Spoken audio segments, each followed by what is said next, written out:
CleverHub users, this is Stephanie, and today's video I'm going to show you how to upload your list. You might have a list from a previous email service provider.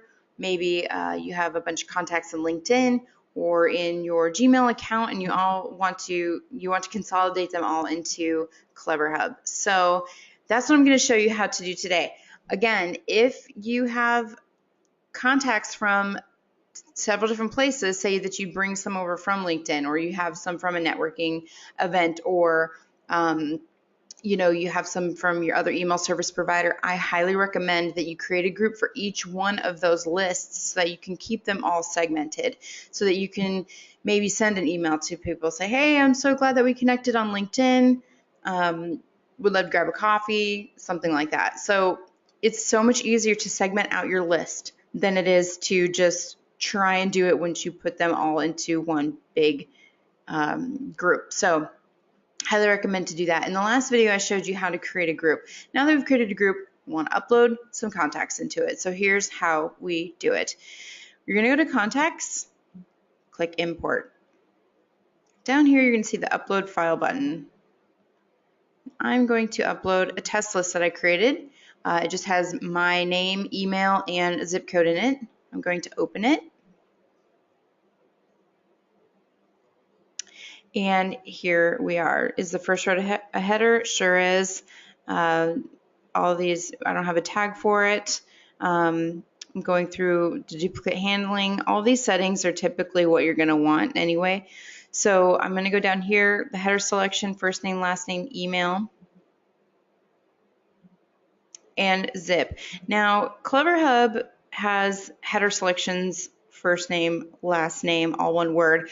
I already know this because I've been using the system so long. So in my Excel spreadsheets of contacts, when I upload them, I automatically do that in the header section. If you don't, see how I didn't capitalize email here, CleverHub asked me to select one. So if you want to put those in there so that the system can automatically find those, that's great. If not, it'll ask you to select, and you can do that. So now that those settings are correct, I'm going to import the file.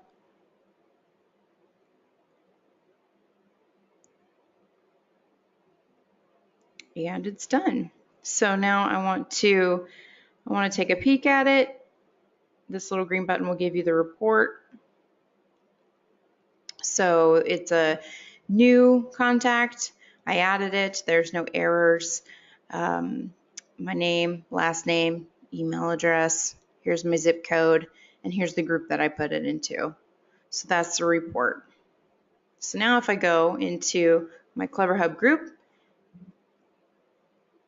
and I look at my contacts, there I am. So you want to make sure that when you do this, that you are in the correct group. Every time you log into CleverHub and every time you use it, you always need to make sure that you're in the correct group before you do anything. That is the key to making sure that this system works and your data is super clean.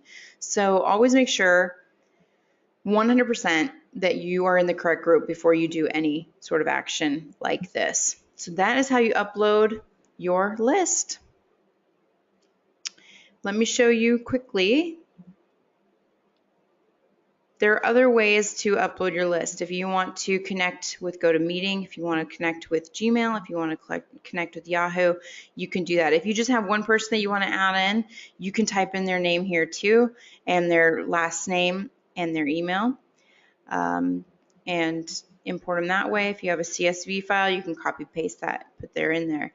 A suppression list is a list of people that maybe if you are moving over from another email service provider and you have your list of unsubscribes, you can add them here in the suppression list to make sure that they don't get emailed because that's illegal. So I hope that is super clear, and I will see you in the next video.